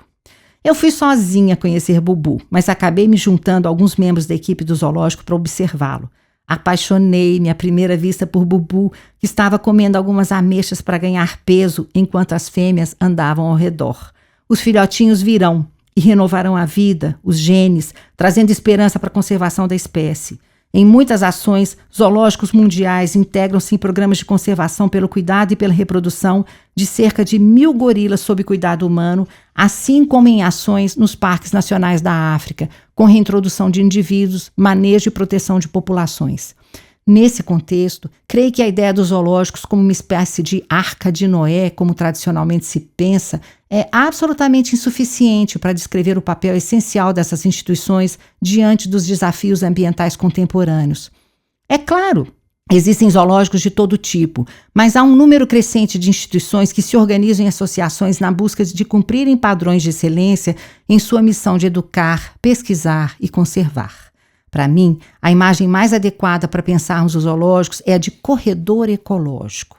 Cada zoo é um fragmento de área de conservação em comunicação coordenada com os vários outros, e nesse movimento deslocam-se os animais e a diversidade genética das espécies, oferecendo decisivo suporte à luta pela sobrevivência em tempos tão sombrios de destruição por todo lado.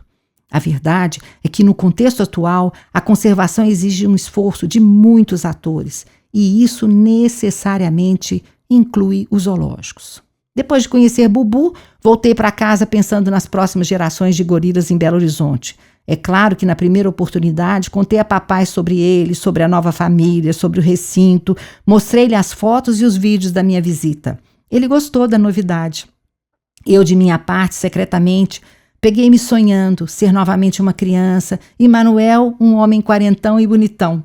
Então, passearíamos nas tardes de sexta-feira pelo zoológico, celebrando a promessa de renovação da vida que floresce no grupo de Bubu, Imbi, Lulu e Anaya. Capítulo 4. A historiadora e o zoológico. Foi por volta de 2012 que pensei pela primeira vez em fazer dos zoológicos um objeto de pesquisa acadêmica. Em 2016, abracei o projeto de estudar os zoológicos como um fenômeno urbano do mundo contemporâneo. Para evitar minha carga de afeto em torno do Zoo de Belo Horizonte, escolhi marcos cronológicos e espaciais bem diversos, privilegiando a história dessas instituições na América Latina. A decisão de iniciar esse estudo foi finalmente tomada no bojo da forte impressão que senti em meio às notícias do fechamento dos zoológicos de Buenos Aires e de Montevidéu sob a pressão de movimentos de proteção animal e, no caso do Zoo argentino, pelo avanço do projeto de governo neoliberal para privatizar a instituição centenária. Passei a consultar arquivos em vários países, visitei zoos diversos, enfim, dediquei meus esforços na construção de um conhecimento fundamentado sobre a história dessas instituições, de um saber que pudesse ser útil à sociedade em que eu vivo. Enquanto eu iniciava minha aproximação aos zoológicos pelo foco teórico e pelos métodos históricos, a Fundação Zoobotânica entrava em um período de graves turbulências. Em 2017, obras necessárias de reformas em alguns recintos vinham sendo proteladas pela Superintendência de Desenvolvimento da Capital, a SUDECAP, responsável pelos projetos e pelas obras do município.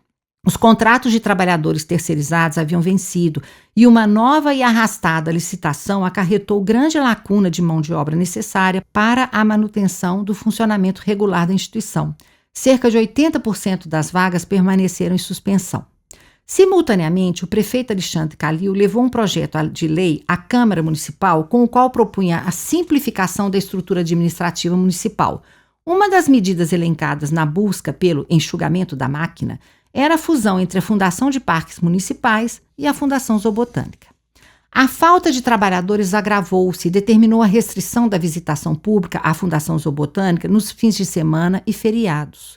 Naquele mesmo dia, uma comissão do Meio Ambiente e Políticas Urbanas da Câmara Municipal de Belo Horizonte, criada por opositores ao prefeito, visitou o lugar, defendendo a urgência do apoio municipal para garantir o seu bom funcionamento e o bem-estar dos animais. Sem dúvida, no olho daquele furacão havia muitas vidas em jogo, humanas e não humanas, como demonstrou a gorila Imbi, então com 17 anos. Às 6 horas da manhã do dia 8 de maio, deu à luz ao seu segundo filhote, num parto que dispensou a intervenção dos veterinários, tamanha a expertise da mamãezinha.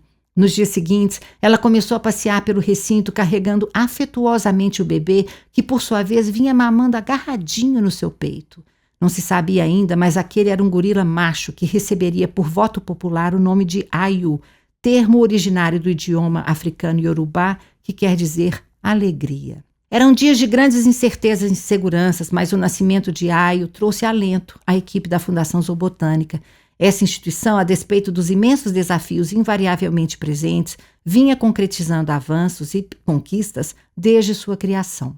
Após 26 anos de existência, a Fundação Zoobotânica foi extinta de cima para baixo, por decreto, em agosto de 2017. A Fundação de Parques Municipais e Zoobotânicas concentrou a responsabilidade por 80 parques municipais, pela arborização urbana, 4 cemitérios públicos, além do Jardim Zoológico e Jardim Botânico. Dentro dessa extensa estrutura, localizou-se a Diretoria de Zoobotânica, com 2 gerências, Jardim Zoológico e Jardim Botânico. Absorta como eu estava na história latino-americana e nos zoos do século XIX e do início do século XX, custei a ter conhecimento do que desenrolava ao meu lado, vejam só. Apenas tive uma ideia da dimensão do problema quando, numa reunião na UFMG em junho, um colega muito querido, Renato de Lima Santos, professor e pesquisador da Escola de Veterinária, recebeu uma mensagem pelo celular. Levantou-se e justificou que tinha que sair imediatamente, pois o hipopótamo Toquinho tinha morrido. Até aquele momento, eu não calculava a extensão e importância das colaborações entre a Escola de Veterinária e o Zoo, e Renato me esclareceria mais tarde sobre sua aproximação ao Zoo desde 1995, quando participara da necrópsia do elefante Joca, até ser eleito para o Conselho Curador da Fundação Zoobotânica entre 2013 e 2017. Toquinho era um hipopótamo já idoso, tinha 44 anos. A expectativa de sua espécie varia entre 40 e 50 anos em cativeiro. E vivia em Belo Horizonte desde 1975, como um dos mais antigos animais do plantel. Renato iria participar dos encaminhamentos necessários após o óbito, incluindo a necrópsia do animal. Muito além de precisar a causa da morte, necrópsias em animais zoológicos integram a construção de conhecimento sobre medicina veterinária silvestre, pela observação minuciosa dos efeitos de doenças crônicas que provocam alterações patológicas nos órgãos internos, possibilitando conclusões que potencializam decisões futuras mais acertadas sobre o manejo dos outros indivíduos da mesma espécie que estão vivos. Assim, avaliar mais minuciosamente o corpanzil de Toquinho, cerca de 3 toneladas, mostrava-se fundamental para auxiliar no cuidado com a saúde de tantos outros hipopótamos vivendo em zoológicos, tais como sua companheira Geriza e o filhote Quito, então com 5 anos. A morte de Toquinho ocorreu justo quando o destino da Fundação Zoobotânica ia se encaminhando de forma preocupante para a fusão com os parques municipais. A nova condição gerou incertezas e temores, tanto de perda de identidade construída por décadas pela instituição, quanto de fim de autonomia para inovações. Sobretudo, lançava uma névoa sobre as reais condições que a instituição tinha para apoiar-se sob o tripé da educação ambiental, pesquisa e conservação. O Jardim Zoológico e o Jardim Botânico contavam, entretanto, com uma história longa de resiliência e trabalho, sempre reforçada por surpresas recompensadoras, como o nascimento da hipopótamo Aisha, nome africano que significa vida, em 6 de dezembro, renovando as esperanças no futuro. Toquinho, mesmo idoso, engravidou Geriza, aumentando a sua descendência antes de morrer. Como a gestação de um filhote dura cerca de 240 dias, é possível dizer que os hipopótamos se amaram dentro do tanque, escondidinhos debaixo d'água, por volta do início do outono. Como numa montanha-russa, em nova reviravolta daquela de dar frio na barriga, o início de um surto de febre amarela em vários estados brasileiros, incluindo Minas Gerais, atingiu em cheio o dia a dia do zoológico. Entre maio de 17 e janeiro de 2018, foram confirmadas 15 mortes na região metropolitana de Belo Horizonte.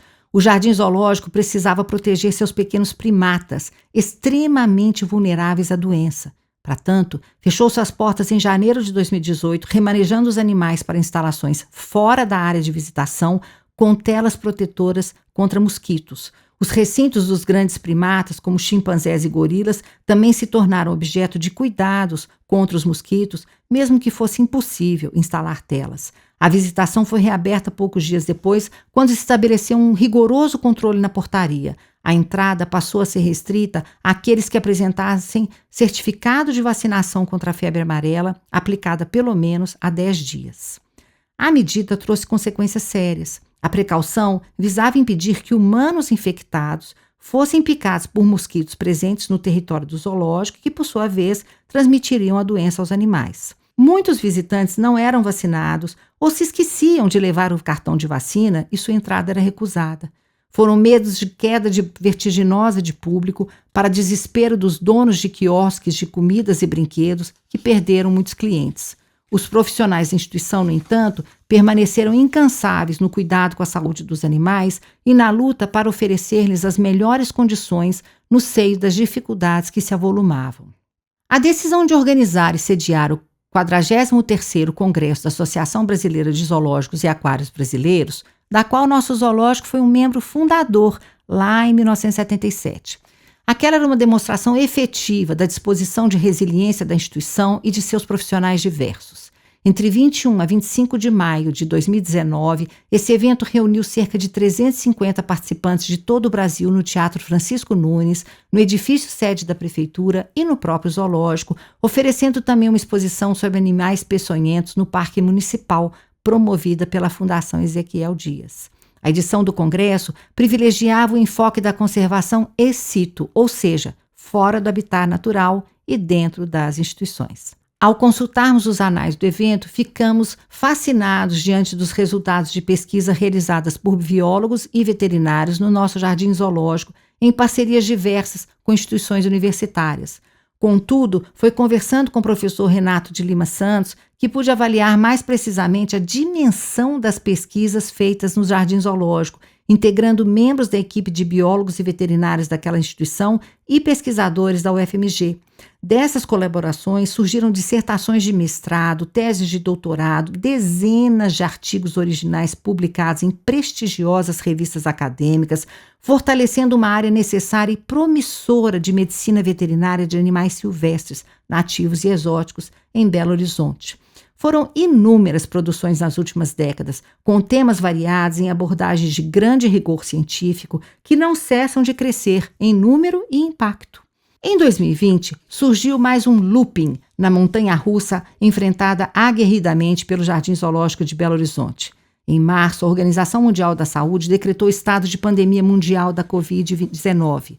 O avanço da doença no Brasil levou o governo de Minas Gerais e a Prefeitura de BH a decretarem calamidade pública.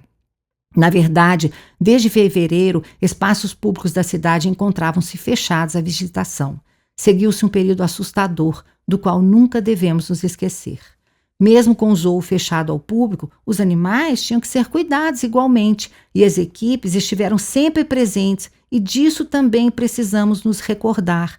No decorrer da pandemia, houve períodos de oscilação das estatísticas de casos, determinando a maior ou menor rigor das medidas.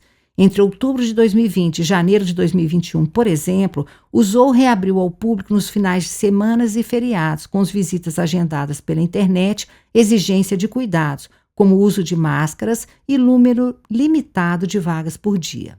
Enquanto vivíamos um pesadelo, os animais estiveram protegidos em ambientes limpos e enriquecidos, alimentados, cuidados e, sobretudo, amados pelas equipes responsáveis. Caras e caros ouvintes, aquele pessoal que trabalha lá cultiva profundos afetos pelos animais. Imagine se você cuidasse todo dia de um encantador lobo-guará, de um aquário cheio de peixinhos coloridos do Rio São Francisco, de uma anta grandalhona e doce ou de uma família de gorilas. Haja coração. O período da Covid-19 foi desafiador para diversos funcionários indispensáveis que se deslocaram diariamente de suas casas ao trabalho, pois animais comem todos os dias com hora marcada e os rituais de higiene e saúde não podem ser adiados. O agendamento de visitas com número limitado no zoo durou até janeiro de 22. Enfim, teria acabado a sessão da montanha-russa? Não, não acabou. Na verdade, veio outro looping na sequência. Em 20 de agosto daquele ano, a Prefeitura lançou a consulta pública 001 de 22, abrindo concorrência para a concessão de bens públicos, incluídos aí o Jardim Zoológico, o Jardim Botânico e o Aquário da Bacia do Rio São Francisco. O clima já era preocupante e a incerteza estava no ar, como percebi ao dar uma palestra para as equipes do zoo no dia 11 de agosto sobre a história dos zoológicos na América Latina. A palestra foi bem recebida, mas eu notei a imensa inquietude de todos em razão das notícias já circulantes sobre a concessão próxima. Eu saí de lá arrasada, sentindo-me uma boboca. Eu estava naquele local falando sobre os zoos e sua história colhida em arquivos, enquanto o circo pegava fogo em torno do zoo da minha cidade, da minha infância, da infância dos meus filhos, da velhice do meu pai. Afinal, qual o papel do historiador na sua sociedade? Tem que ser o de combate, pelo que é justo e bom. Pensando nisso, liguei para o Renato e compartilhei minha tristeza. Ele apresentou-me o professor Marcelo Pires Nogueira de Carvalho, expert em medicina veterinária de animais silvestres e muito atuante em nosso zoológico nas atividades de pesquisa e extensão. Lemos e discutimos minuciosamente o edital e os seus muitos anexos. Nós nos reunimos com mais 4 professores da Escola de Veterinária, cujas pesquisas também estavam ligadas ao zoo. Temíamos que a concessão limitasse o zoológico, transformando o entretenimento em sua principal vocação, contrariando todos os esforços de décadas dessa instituição em direção à educação ambiental, à pesquisa e à conservação.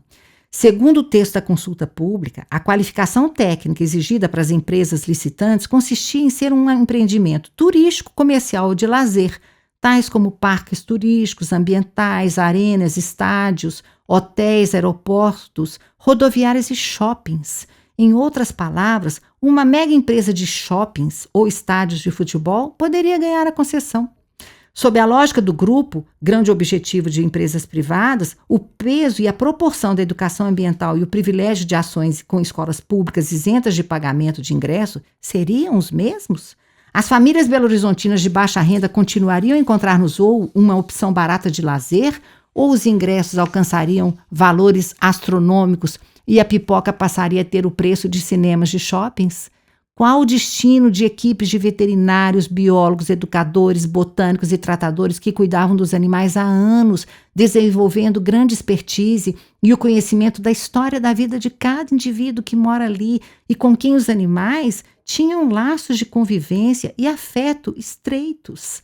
Quais as garantias da continuidade dos programas de conservação em curso, com exigência de padrões rigorosos, a exemplo do que foi desenvolvido com a britânica Fundação Aspinall? Qual seria a recepção das atividades de pesquisa que exigem independência, imparcialidade, seriedade na divulgação dos resultados, doa quem doer? Qual seria essa recepção pela empresa vitoriosa da licitação?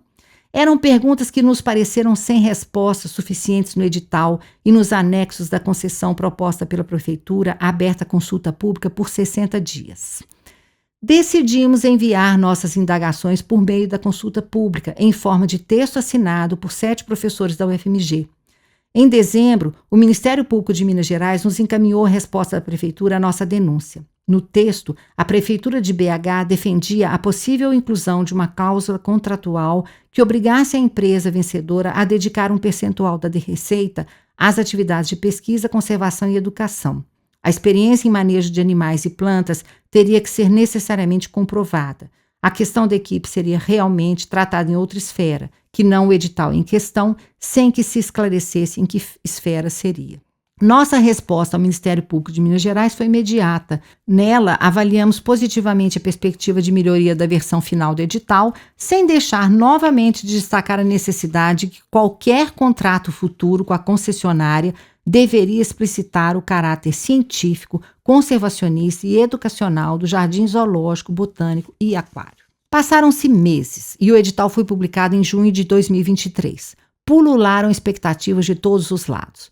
Uma nova denúncia foi apresentada ao Tribunal de Contas do Estado pelas deputadas Duda Salaber e Beatriz Cerqueira, que apontaram a falta de exigência de qualificação técnica das empresas candidatas e mostraram como o valor previsto para o pagamento inicial baixou vertiginosamente de cerca de 9 milhões para 720 mil reais, ou seja, a Prefeitura concederia o Jardim Zoológico, Jardim Botânico e Aquário por 30 anos a preço de banana. Em outubro, a Prefeitura de BH suspendeu o processo por tempo indeterminado. Ao saber que a concessão tinha ido por brejo, pelo menos por hora, o gosto na boca dessa vez foi a da esperança. No entanto, é certo que, como o monstro Hidra de Lerna, finalmente destruída por Hércules, o grande herói dos mitos gregos, novas cabeças ferozes e devoradoras poderão ressurgir. É preciso estar atento e forte. Não se trata de ser contra o apoio de empresas privadas ao zoo. A Fundação Zoobotânica fazia isso exemplarmente. Quantas empresas não colaboraram com doações, realizações de obras como a CEMIG, a Vale, até a Pirelli? A principal questão é saber como isso será feito. Na verdade, a burocracia atual torna doações e apoios ao zoológico uma missão quase impossível. Ao longo desse período, aproximei-me dessa gente dedicada aos zoos e tenho aprendido muito. No ano passado, recebi convite para ser palestrante no Congresso Anual da Associação de Zoológicos e Aquários Brasileiros e apresentar meu trabalho acadêmico sobre zoos na América Latina. Eu adorei o evento. Estavam lá os biólogos aqui do Zoo de BH, parte da diretoria da Associação de Zoológicos, como Humberto Melo e Gladstone Araújo. Também conheci muitas outras pessoas inteligentes e dedicadas que me ensinaram inúmeras coisas novas. Um dos trabalhos apresentados por membros do Zoo de BH foi premiado. Em Peixe é Tudo Igual? Os autores Davi Matos Mendes e Gislaine Vieira exploraram as estratégias empregadas para aumentar o impacto educacional do aquário da bacia do Rio São Francisco entre os visitantes.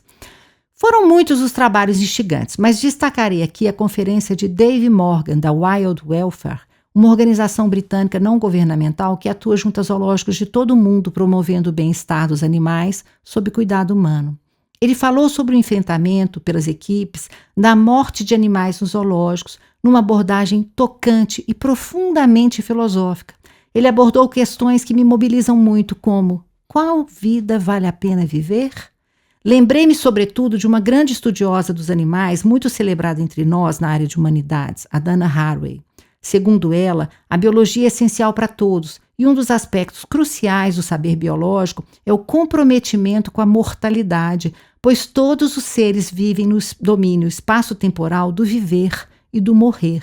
Enfim, a morte é parte da vida, e por isso, animais que vivem em zoos certamente morrem. O que eu não consigo entender nem aceitar é a histeria coletiva que emerge quando o animal de um zoo morre, e tantas pessoas acusam de forma terrível a instituição e seus funcionários, esquecendo-se de que animais são mortais.